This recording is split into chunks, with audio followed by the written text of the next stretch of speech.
say something. Again, I've known Frank, the entrepreneur, the family man.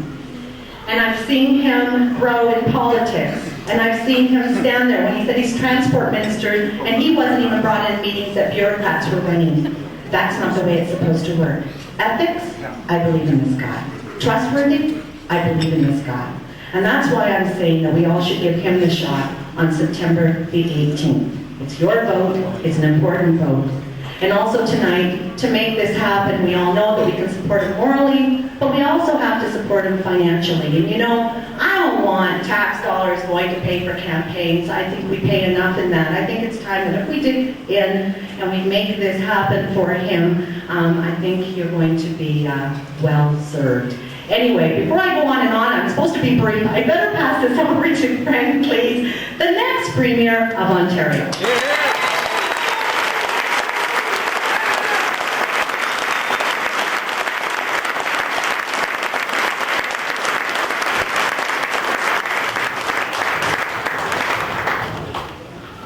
So how do I follow that?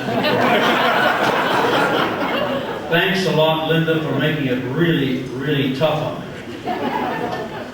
I want to, before I do anything else, I want to introduce my wife, Jane.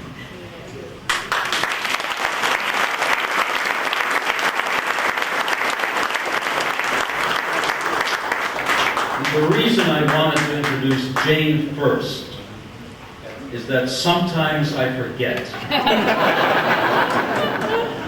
And so the last time I forgot, Jane and I had a discussion when we got home. And we said, let's work out a strategy on how we can not forget. I came up with the brilliant idea that it's going to be the first thing that I do, and you see it works.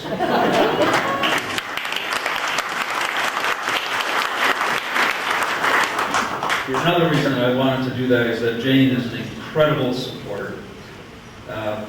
It's been an incredibly busy life, really, since 1995. And as anyone here who's elected knows, it's not just the person whose name is on the ballot. It is the entire family that is in public service, because it doesn't matter where Jane goes in town.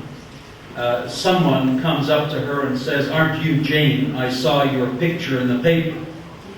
And then, depending on how much class the person has, they'll either tell her how much they appreciate the work her husband does, or, if they have no class, not that there are that many people in our community that don't, they'll tell her how much they don't appreciate what I'm doing. But I appreciate Jane's support and her encouragement, as I do all of yours.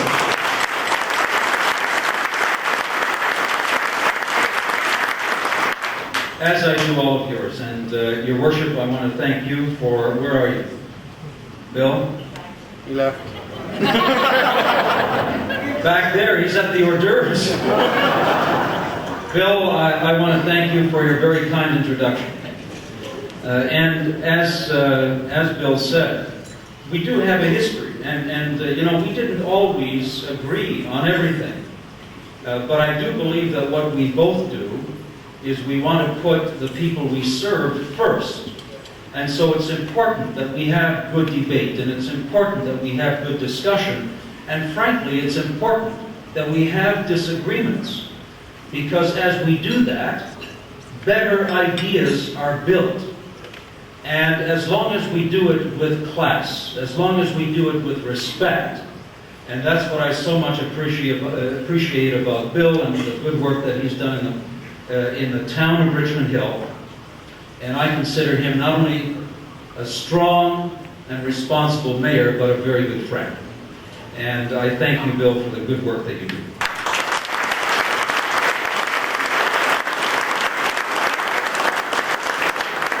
Having said that, I know that there are many councillors here as well tonight, and I appreciate the work that you do at the municipal level.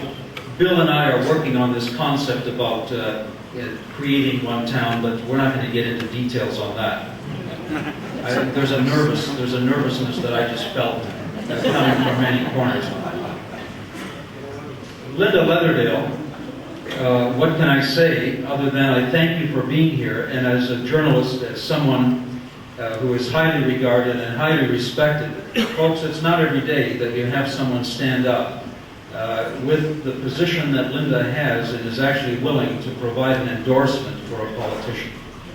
And so I am deeply gratified for you being here and for the good work that you do and for the way that you do stand up for taxpayers.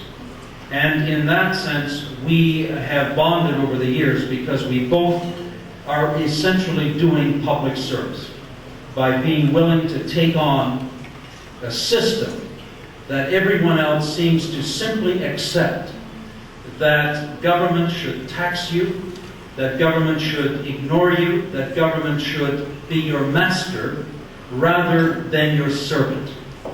And that's what I want to change.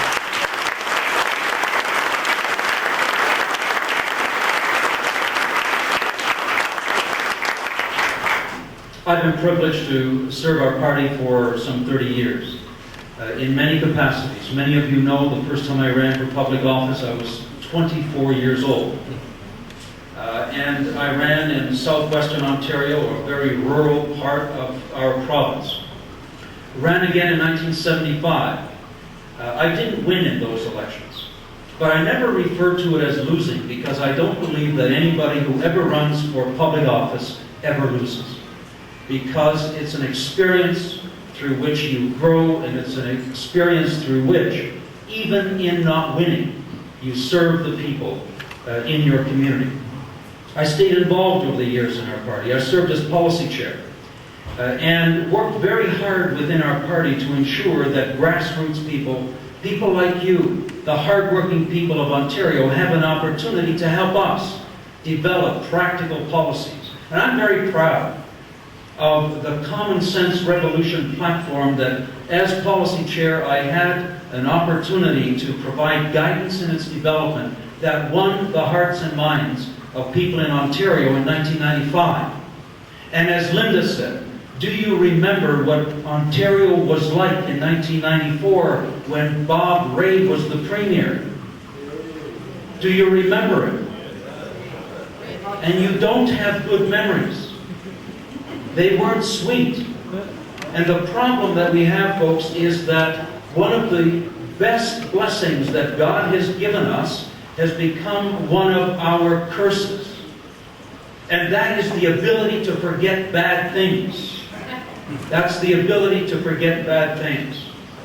Here's what we need to do.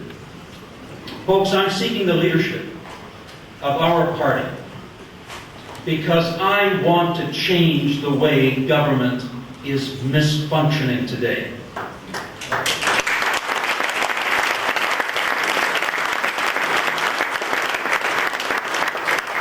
I was elected in 1995, and when I was elected in 1995, I felt that I was going to come to the legislature of Ontario and be able to represent my constituents and have the freedom to participate and express the views of my constituents and exercise that in votes.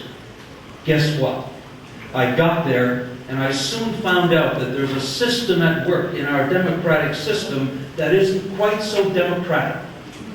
That there are expectations of your political party, there are expectations of the political system that when it's convenient, you can express yourself.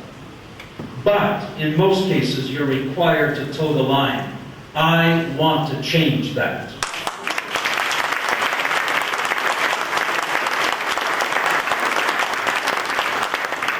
I want to ensure that when a member of provincial parliament is elected to the legislature of this province, that he or she will represent their constituents, that there will be free votes on every single piece of legislation that comes before the legislature of Ontario.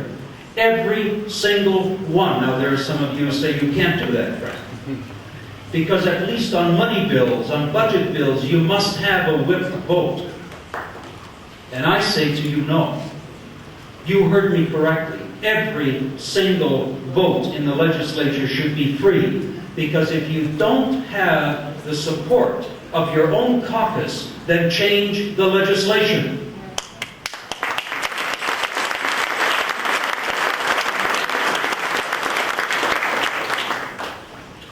I want, as leader of our party, to begin that reform of how government does business. I want, as leader of our party, to begin that within our own party. Folks, our party does have a $9.8 million deficit.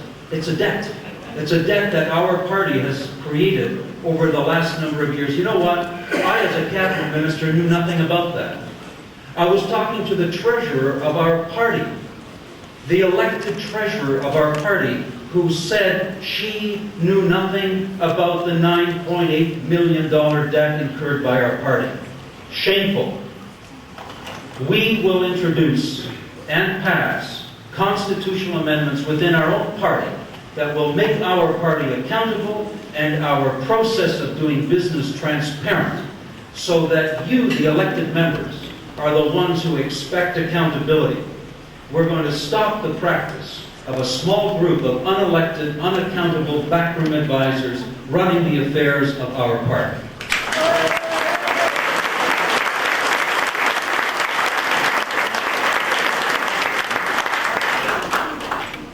And what I want to do as leader of our party is I want us to speak to the people of Ontario in clear and concise and honest ways about the issues we face and about what it's going to take to fix those problems. And I believe when we as a party are prepared to be honest about the issues and forget about political spin, not worry about what we think people want to hear from us, but actually have the courage to tell them the truth. Hear, hear. I believe the people right across this province are going to welcome that with open arms, even if it might be a message that isn't quite as pleasant as they'd like, but they're hungering for the truth from a politician somewhere.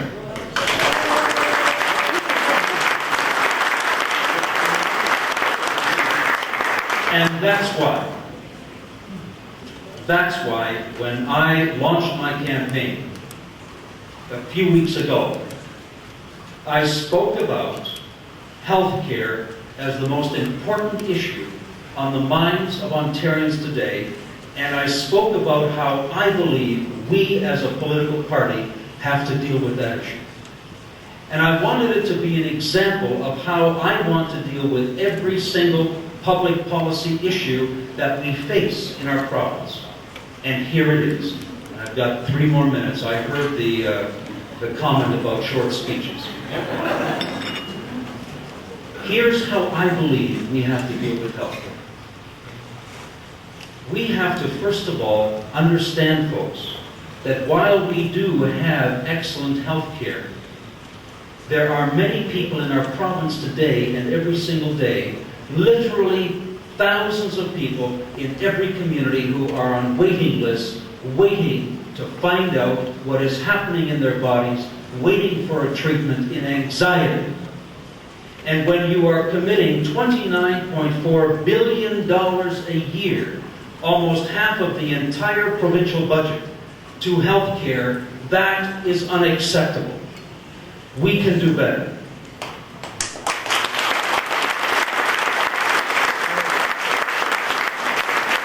Now here's the problem. The problem is that we continue to throw more money at this, and we have not had political leaders of any party, willing to have the courage to say what has to be said about health care. And that is that by the year 2030, 100% of our budget will be in the health care budget. 100% of the entire provincial budget will go to health care if we don't have the courage to fix the structural problem that we have in health care today. And so what is it going to take? My proposal is that we be very logical with the people of Ontario, very logical with our Prime Minister, and ask people to think about this just for 1 minute. You know, all the premiers were in Niagara-on-the-Lake 3 weeks ago. You probably read about it. They were talking about health care. I can just imagine what that meeting was like. They all agreed, by the way, that they all have the same problem. Every province, every territory, their entire healthcare system is on the verge of crisis because they can't afford to continue to put the money in that they're putting in. And they all have waiting lists that are crippling them. So the first clue should have been for all of these people that there's one common denominator to every province and every territory. And what might that be? Those of you who have heard me will know that that is the Canada Health Act. It is a 20-year-old piece of legislation that restricts every province in terms of how they deliver health care. You know what I'm saying? I'm saying let's be the political party that has the courage to say, let's put all of the options on the table to eliminate our waiting list, and if that means making amendments to the Canada Health Act, then let's do it.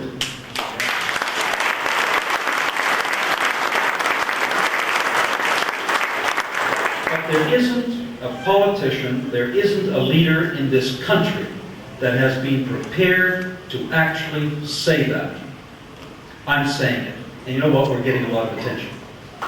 Because people know it's right. And as part of that, I'm saying in addition to the 5 principles of the Canada Health Act, we have to put one more principle on the table, and that principle is called choice.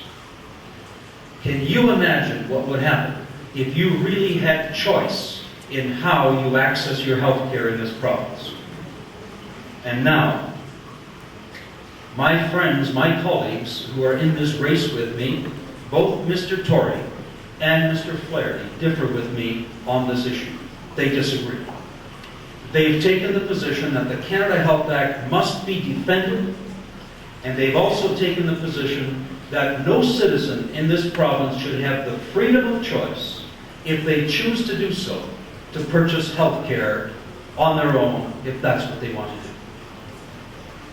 Well, I reminded them, and I'm reminding you folks, that there are only 3 countries in the world today that don't give their citizens that choice. Canada, North Korea, and Cuba. And the question that I put to my colleagues is this.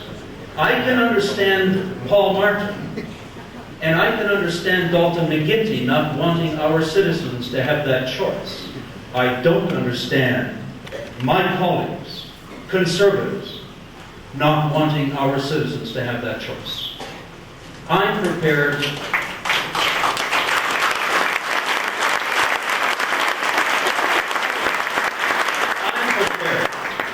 to lead that debate. I'm asking our party to have the courage to take on that challenge. And if we do, when we do, we will not only clear the way for sustaining our current healthcare system and ensuring that regardless of how much money or little money a person has in our province, that they will have health care accessible when and where they need it, but we will lead the way for the entire nation, because every single leader in this country knows that that is the answer. They're afraid to deal with it. We'll deal with it.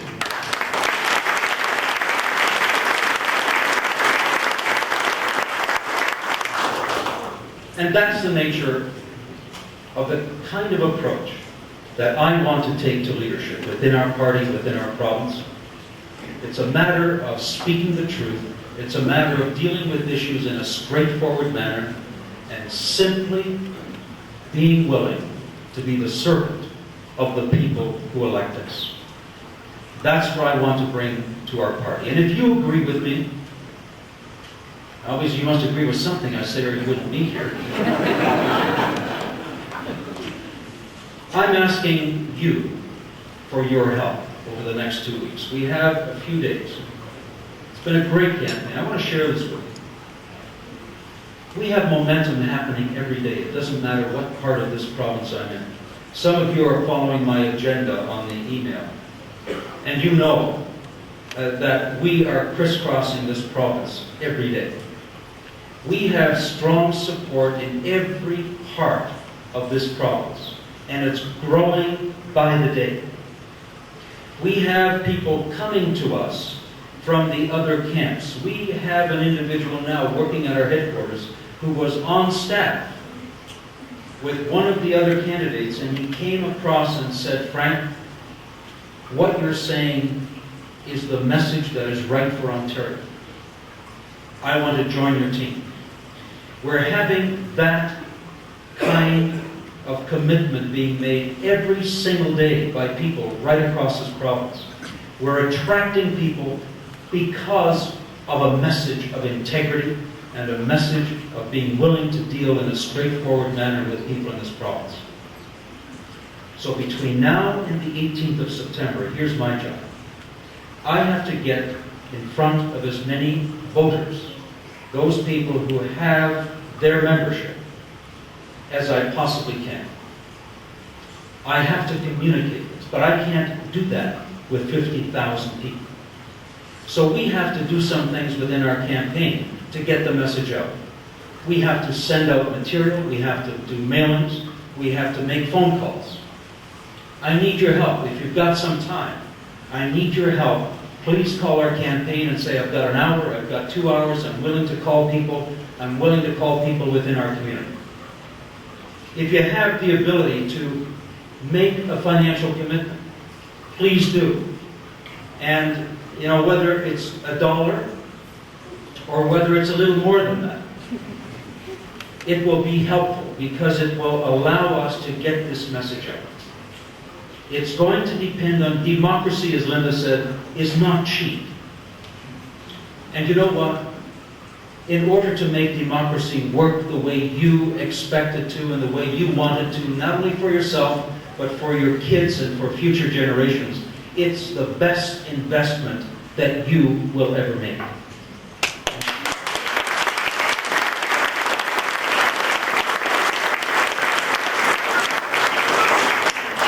So just for your information, there are no limits to the contributions. No limits. This is a leadership campaign. I know there are people in this audience today who can underwrite the entire campaign for the next 2 weeks and it's pocket change to you, and I won't hold you out. I won't let people know who you are, folks. But I know you can do it.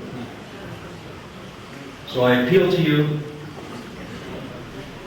to help. And I will not let you down. Jane won't let me.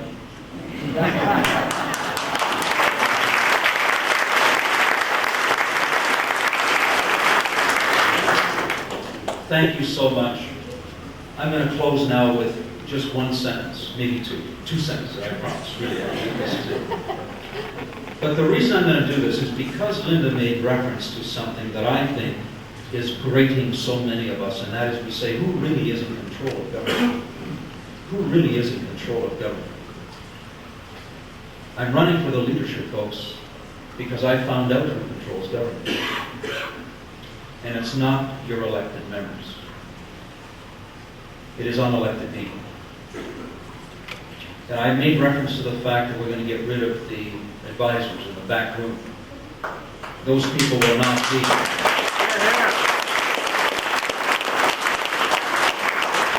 Those people will not be part of my administration. Oh, we'll take advice from people, but we're going to make the final decisions, not them. And those people who let our party astray over the last few years, we're going to clean house. They won't be there.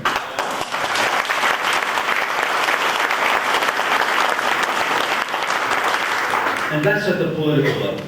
Now let me talk about the government level. Let me tell you who runs the shop there, folks. The bureaucrats. Let me tell you, under my administration, the first step that I will take as Premier is to demand the resignation of every deputy minister in every ministry of the government.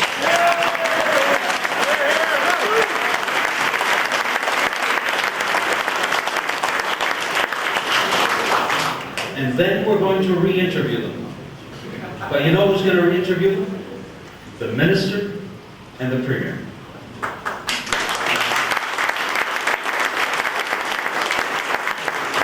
And you say, but doesn't that happen? No, it doesn't happen, folks. Let me reveal something to you. The Minister never has the opportunity to choose his or her deputy.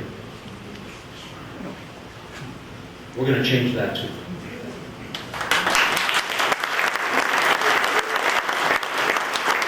And, you know what?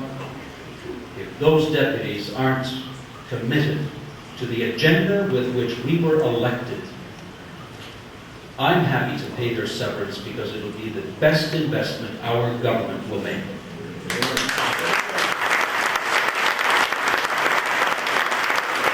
So if you believe in that kind of government, I ask for your support. And the guy back over there, if he writes that check, we can get all this work done.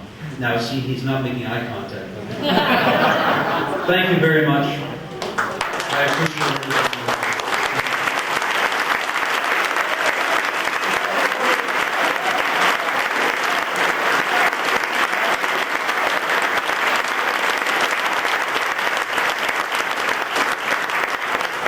Wow, isn't that the kind of guy you want to vote for? Here, here. Integrity, it couldn't come fast enough. And you know what? I think we also should have a Transparency Act, and I'm sure I'll work on this with Frank, that all the books will be open before an election so we know where we stand. Absolutely. Anyway, Frank, well done. And boy, as I say, ethics, honesty, integrity. I think you got it all there, my friends, and a strong leader. Again, Frank mentioned that they are passing around, or they already have, Friends of Frank Klees, little pledge buckets. Please, please support.